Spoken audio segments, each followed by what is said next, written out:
బాధ్యత మనకుంటే భవిష్యత్తు భావితరానికి బాగుంటుంది.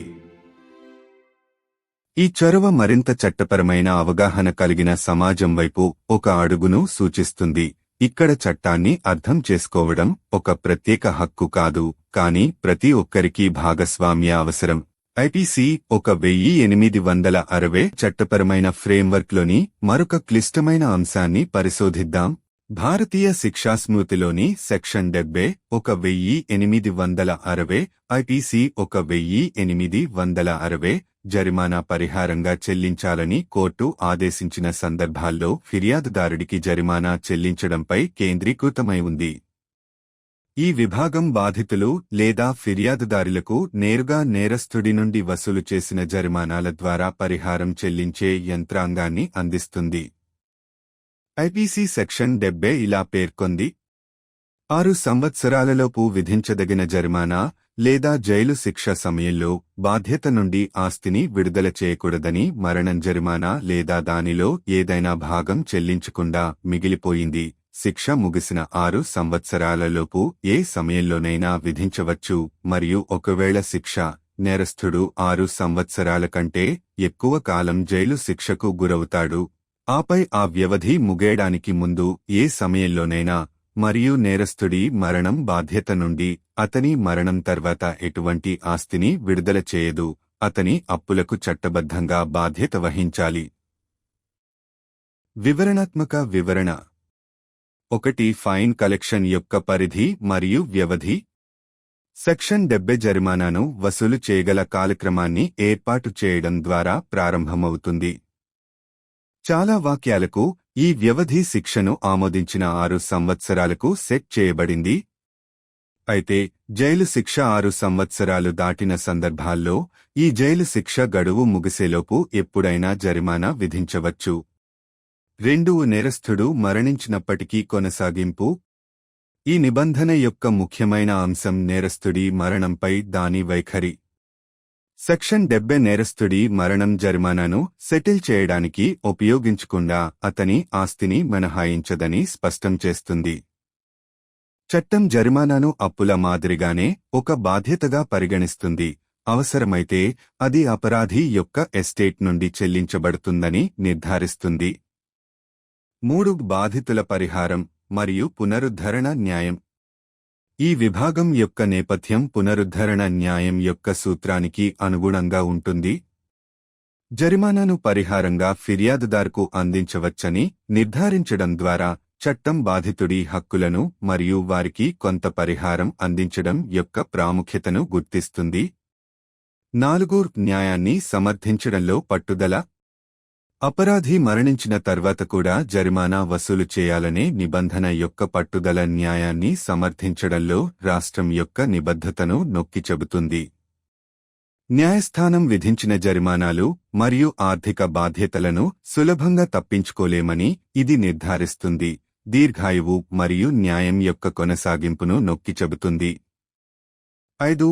ఆర్థిక జవాబుదారీతనాన్ని నొక్కి చెప్పడం. సెక్షన్ 70 ఆర్థిక జవాబుదారీతనంపై చట్టం యొక్క ప్రాధాన్యతకు నిదర్శనం. ఇది జరిమానా చెల్లింపును ఇతర రుణాల మాదిరిగానే అదే తీవ్రతతో పరిగణిస్తుంది. చట్టపరమైన ఆర్థిక బాధ్యతలను నెరవేర్చడం యొక్క ప్రాముఖ్యతను నొక్కి చెబుతుంది. 6. రాష్ట్రం మరియు బాధితుల ప్రయోజనాలను సమతుల్యం చేయడం. ఈ విభాగం రాష్ట్ర ప్రయోజనాలను, పెనాల్టీలు అమలు చేయబడిందని నిర్ధారించుకోవడంలో మరియు బాధితుని తగిన పరిహారం పొందడంలో సున్నితంగా సమతుల్యం చేస్తుంది. ఈ ద్వంద్వత్వం ఐవీసీ యొక్క విస్తృత లక్ష్యాలను ప్రతిబింబిస్తుంది. ఇది తప్పు చేసిన వారికి జరిమానా విధించడంతో పాటు బాధితులకు న్యాయం జరిగేలా చూస్తుంది. 7. బాధితుల హక్కుల పరిరక్షణ.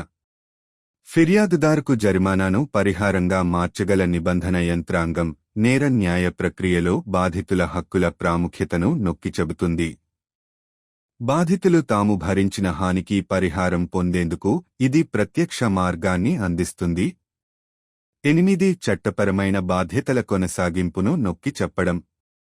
నేరస్థుడు మరణించిన తర్వాత కూడా వారి ఆస్తి నుండి జరిమానాలు విధించబడతాయని చెప్పడం ద్వారా సెక్షన్ 70 జీవిత సంఘటనలకు మించి చట్టపరమైన బాధ్యతలు కొనసాగుతాయని నొక్కి చెబుతుంది. ఇది చట్టం యొక్క స్థితిస్థాపకతను మరియు న్యాయాన్ని నిర్ధారించడంలో దాని తిరుగులేని నిబద్ధతను సూచిస్తుంది. ముగింపు. ఐపీసీ యొక్క సెక్షన్ 70 చట్టపరమైన ఆర్థిక బాధ్యతల శాశ్వత స్వభావాన్ని వివరిస్తుంది. జరిమానా వసూలు కోసం స్పష్టమైన టైమ్లైన్లను ఏర్పాటు చేయడం ద్వారా మరియు అపరాధి మరణించిన తర్వాత కూడా జరిమానా చెల్లింపును నిర్ధారించడం ద్వారా శిక్షాత్మక మరియు పునరుద్ధరణ కోణాలలో న్యాయాన్ని సమర్థించడంలో ఐఈసీ యొక్క నిబద్ధతను ఇది నొక్కి చెబుతుంది. నేరస్థులు తమ బాధ్యతలను నెరవేర్చేలా మరియు బాధితులు వారి బకాయిలను పొందేలా చూసేందుకు న్యాయ వ్యవస్థ యొక్క అంకితభావాన్ని ఈ విభాగం ప్రతిబింబిస్తుంది. అటువంటి నిబంధనల ద్వారా ఐపీసీ జవాబుదారీతనం, బాధితుల హక్కులు మరియు న్యాయం యొక్క శాశ్వత స్వభావాన్ని నొక్కిచెప్పే సమగ్ర ఫ్రేమ్వర్క్ను రూపొందించింది.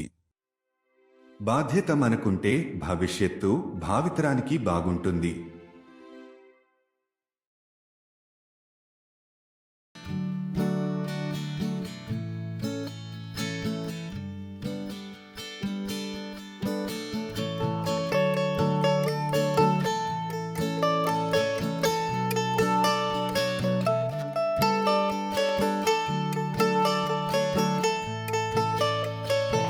जहां व्यक्ति हमारी श्रृंखला द्वारा प्रदान की गई मूलभूत समझ के साथ कानूनी मामलों को आत्मविश्वास से देख सकें। आज की ज्ञानवर्धक चर्चा में शामिल होने के लिए धन्यवाद, जहां हम उन कानूनों के बारे में गहराई से जानेंगे जो हमें नियंत्रित करते हैं और हमारी रक्षा करते हैं। भारतीय दंड संहिता 1860 आईपीसी 1860 की धारा 70 उन मामलों में शिकायतकर्ता को जुर्माने के भुगतान पर केंद्रित है जहां न्यायालय ने निर्देश दिया है कि मुआवजे के रूप में जुर्माना अदा किया जाएगा। यह धारा अपराधी से वसूले गए जुर्माने के माध्यम से पीड़ितों या शिकायतकर्ताओं को सीधे मुआवजा देने के लिए एक तंत्र प्रदान करती है।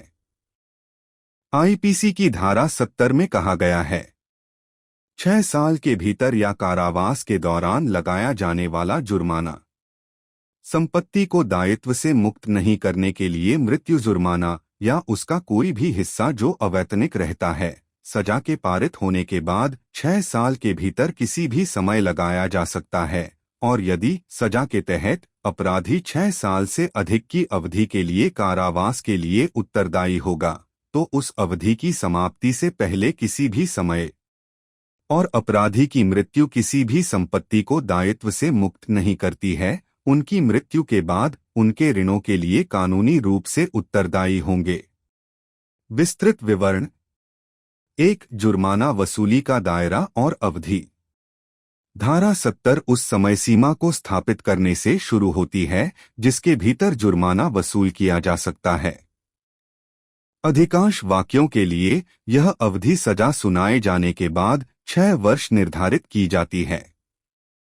हालांकि ऐसे मामलों में जहां कारावास की अवधि 6 वर्ष से अधिक है, इस कारावास की अवधि समाप्त होने से पहले किसी भी समय जुर्माना लगाया जा सकता है।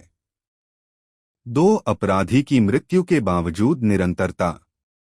इस प्रावधान का एक महत्वपूर्ण पहलू अपराधी की मृत्यु पर इसका रुख है।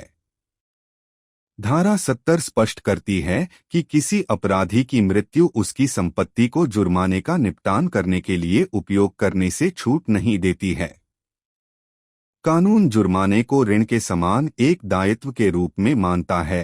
यह सुनिश्चित करता है कि यदि आवश्यक हो तो यह अपराधी की संपत्ति से भुगतान किया जाना चाहिए। 3. पीड़ित मुआवजा और पुनर्स्थापनात्मक न्याय। इस खंड की पृष्ठभूमि पुनर्स्थापनात्मक न्याय के सिद्धांत के अनुरूप है। यह सुनिश्चित करके कि जुर्माना शिकायतकर्ता को मुआवजे के रूप में दिया जा सकता है, कानून पीड़ित के अधिकारों और उन्हें कुछ प्रकार की क्षतिपूर्ति प्रदान करने के महत्व को स्वीकार करता है। 4. न्याय को कायम रखने में दृढ़ता।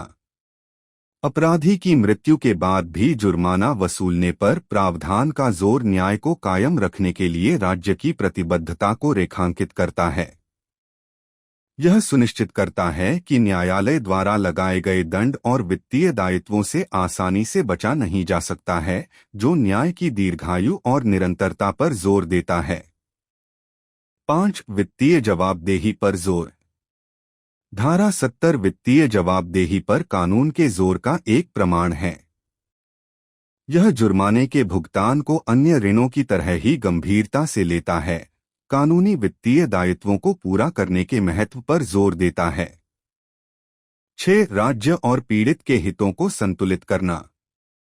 यह धारा राज्य के हितों, दंडों को लागू करने को सुनिश्चित करने में और पीड़ित उचित मुआवजा प्राप्त करने में को नाजुक ढंग से संतुलित करती है। यह द्वंद्व आईपीसी के व्यापक उद्देश्यों को दर्शाता है, जो गलत काम करने वालों को दंडित करने के साथ साथ यह भी सुनिश्चित करता है कि पीड़ितों को न्याय मिले। 7. पीड़ित के अधिकारों की रक्षा।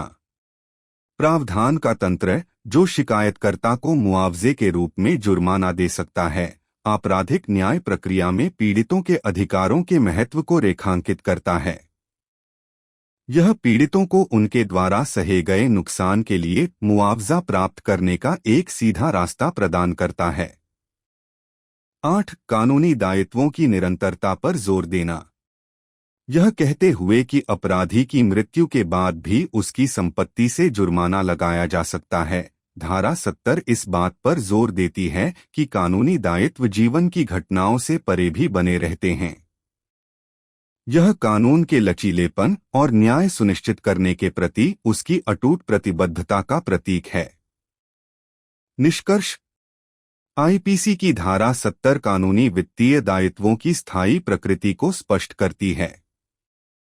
जुर्माना वसूली के लिए स्पष्ट समय सीमा स्थापित करके और अपराधी की मृत्यु के बाद भी जुर्माने का भुगतान सुनिश्चित करके, यह दंडात्मक और पुनर्स्थापनात्मक दोनों आयामों में न्याय को बनाए रखने के लिए आईपीसी की प्रतिबद्धता को रेखांकित करता है।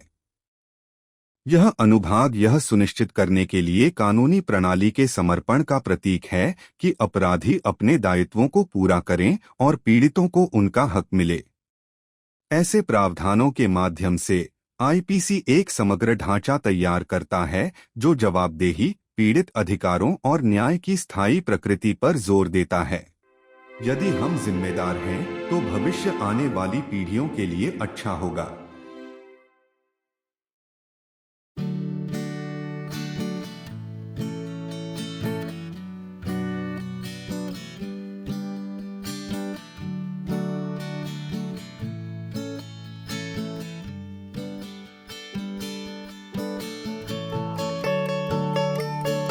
Each episode delves into various aspects of the law, from basic rights to intricate legal procedures, presented in an engaging and digestible format. Let's transition into another IPC, where we'll dive deeper into the laws that govern and protect us. Section 70 of the Indian Penal Code, 1860, IPC 1860, centers on the fines payment to a complainant in cases where the court has directed that a fine shall be paid as compensation. This section provides a mechanism for compensating victims or complainants directly through the fines collected from the offender. IPC Section 70 states, fine leviable within 6 years, or during imprisonment. Death not to discharge property from liability. The fine, or any part thereof which remains unpaid, may be levied at any time within 6 years after the passing of the sentence, and if, under the sentence, the offender be liable to imprisonment for a longer period than 6 years, then at any time previous to the expiration of that period, and the death of the offender does not discharge from the liability any property which would, after his death, be legally liable for his debts. Elaborated description. 1. Scope and duration of fine collection. Section 70 begins by establishing the timeline within which the fine can be collected. For most sentences, this duration is set at 6 years after the sentence is passed. However, in cases where the imprisonment term exceeds 6 years, the fine can be levied at any time before this imprisonment term expires. 2. Continuity despite offender's death. A significant facet of this provision is its stance on the offender's death. Section 70 clarifies that the death of an offender does not exempt his property from being used to settle the fine. The law treats the fine as a liability, similar to a debt, ensuring that it is payable from the offender's estate if necessary. 3. Victim compensation and restorative justice. The background of this section aligns with the principle of restorative justice. By ensuring that the fine can be directed to a complainant as compensation, the law acknowledges the victim's rights and the importance of providing them some form of restitution. 4. Persistence in upholding justice. The provision's insistence on collecting the fine even after the offender's death underlines the state's commitment to upholding justice. It ensures that penalties and financial obligations imposed by the court are not easily evaded, emphasizing the longevity and continuity of justice. 5. Emphasizing financial accountability.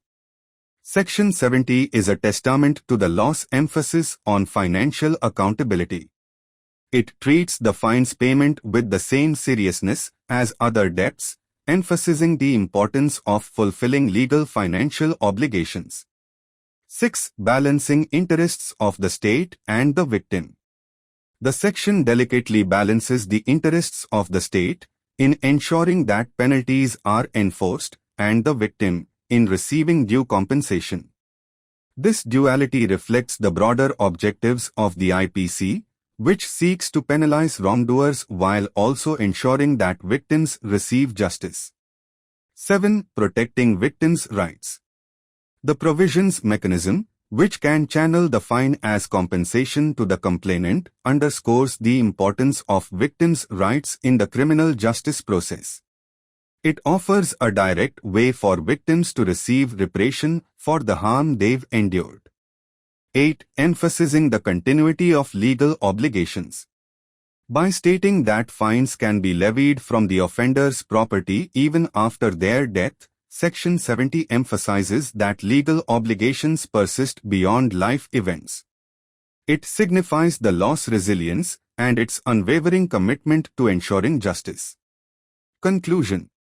Section 70 of the IPC articulates the enduring nature of legal financial obligations. By establishing clear timelines for fine collection and ensuring the fine's payment even after the offender's death, it underscores the IPC's commitment to upholding justice in both punitive and restorative dimensions. The section embodies the legal system's dedication to ensuring that offenders fulfill their obligations and that victims receive their due. Through such provisions, the IPC crafts a holistic framework that emphasizes accountability, victim rights, and the enduring nature of justice. If we are responsible, the future will be good for the future generations.